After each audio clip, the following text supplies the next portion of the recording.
Hi, it's CL. I want to tell you a little story because I have this big, beautiful painting that I did called Peony Flames, and I'll show you a picture of that. I'll attach it here somewhere. And there's quite a story around what that painting means to me, how I actually created it, what the journey was. So let me give you a bit of a background story. So I was attending the University of British Columbia. I was working on my visual arts degree, and I was also a single parent. My son was young. He was year and a half, 2 years old. I was 5 years at university finishing my degree, so that gives you a bit of a time frame. My son was pretty little, and I was on my own. So running the household, looking after him, doing my degree was all on me. There was no one else to fall back on. Yeah, I had some help periodically with like a sitter would come so I could get out, but it was basically all on me. And one of the just situations that I ran into is I couldn't stay in the studio and paint all night like some of the other students who didn't have responsibilities at home. So what that meant is I had to carry my 4-foot by 4-foot canvas across campus, keeping in mind there's probably 15,000 other students trying to get across campus. And I have this big canvas. Slung over my shoulder is my portfolio bag with my paints, my thinners, my sketches, any other course materials that I might have. And I'm schlepping all this stuff across campus, drop it off at the house, quickly get my son from daycare, bring him home, get him fed, ready for bed, and then paint all night. Take him to daycare the next day, and then schlep all my stuff back to school for further work or the critique or something like that.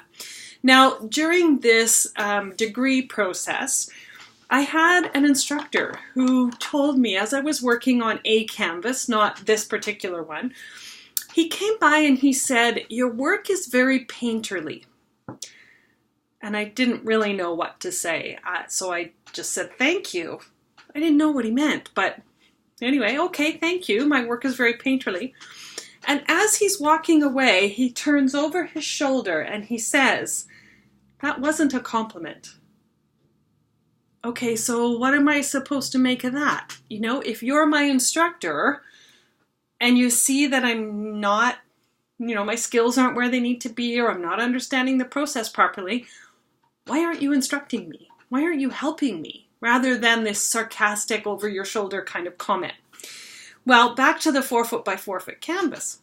What often happened is we would get a criteria, a little list for our next project. We had to meet this particular criteria, this subject matter, this whatever. And by the final piece, I don't know what he wanted. I don't know what he needed from me. And at that point, I didn't really care. So I decided to paint what I wanted to paint, not fitting into the criteria that he gave us. And turns out it was the best painting. Best painting in the sense that the critique went really well. He was pleased with what I produced. No, it wasn't a great painting in his mind. There was lots of problems with it, whatever. But it was a success in that it was received well, and I felt good about it, right? Not perfect. There was still things to change and whatever. So I bring that canvas home. I finish my degree. We move off campus. I'm, in a different area.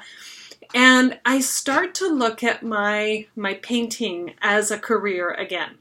So in March of 2019, I started full-time focusing on I shouldn't say completely full-time. Anyway, I started painting more seriously. And this 4-foot by 4-foot canvas comes up again. Now, I had created a painting on this canvas that I had presented for my final piece in my degree. And the whole thing about my degree, it didn't feel right. The painting was kind of, there was just some some real stickiness for me energetically with it. So I made a decision to sand the painting down, basically take off any hillocks of paint, and gesso over the whole thing, return it to a neutral canvas, right? Basically eliminating all of that prior work that I had done. It was a bit of a gutsy move because it's a big canvas and, you know, there's history and all that kind of stuff with it.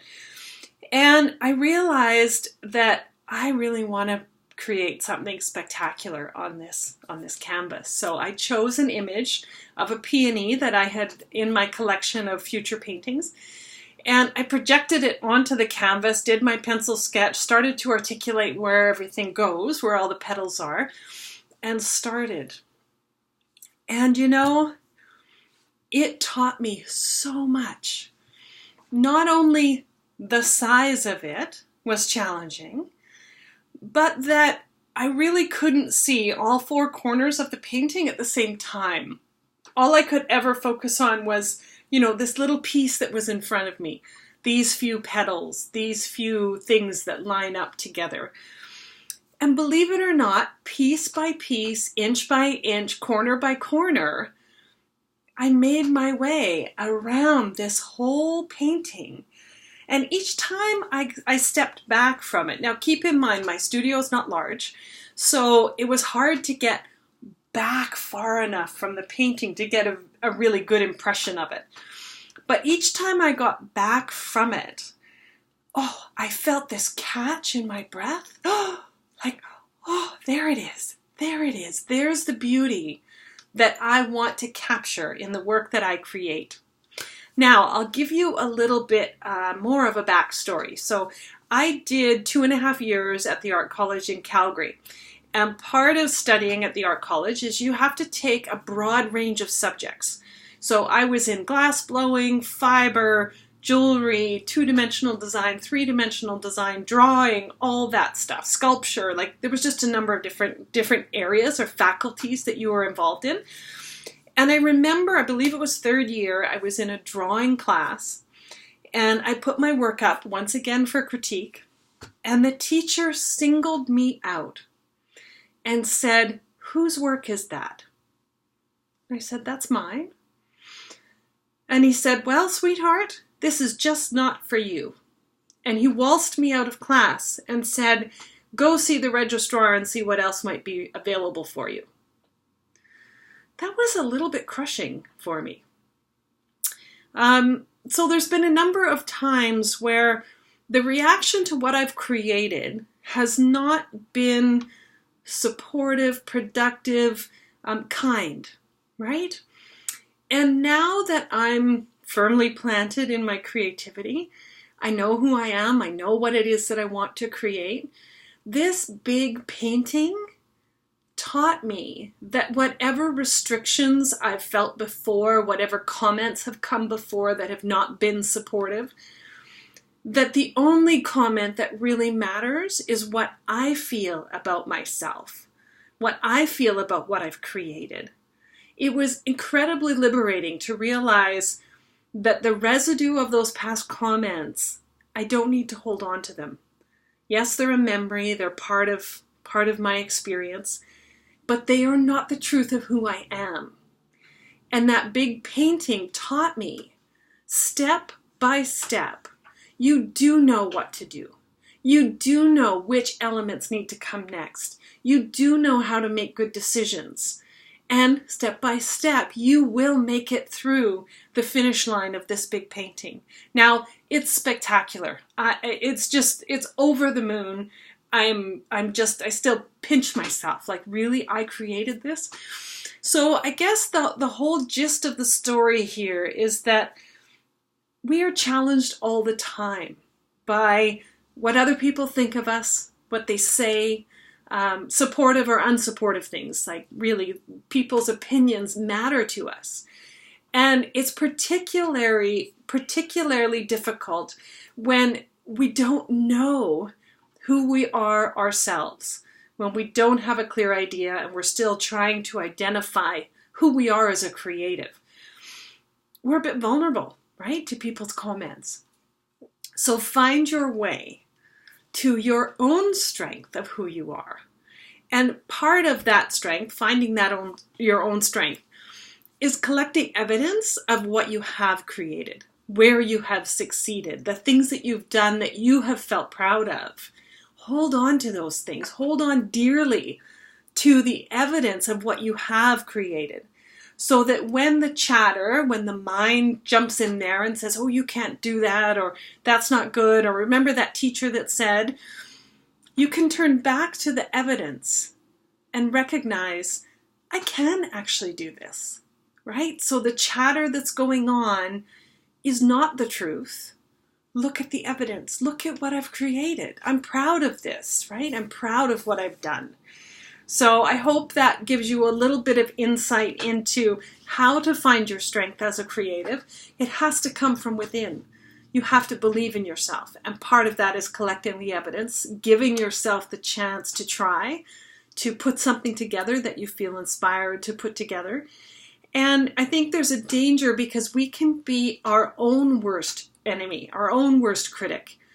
So knowing that critical voice of ours is not our heart self speaking, right? It's that negative chatter that haunts us often whenever we step out and do something new. So tune into what your heart is telling you, what you feel, how that piece that you're working on resonates with you, and don't pay attention to that chatter. It's not true. It's just this incessant, chatter. I'm repeating myself, but I hope I'm making the point that what our mind is telling us is not the truth. Believe in yourself, connect to something that's more meaningful, listen to your heart, and go from there. Make your decisions from there. What feels good? Keep following that feel-good feeling. And be proud of what you've created, right? We've all taken a journey to our creativity, and own and respect this is what you've created, and you're really proud of it. Right? It's good work, right? You're pleased with what you've done. So anyway, I hope that's a little insight into some of my journey through this big painting. And I'll somehow get that image in here for you so that you can see it. All right. Thanks so much. Bye.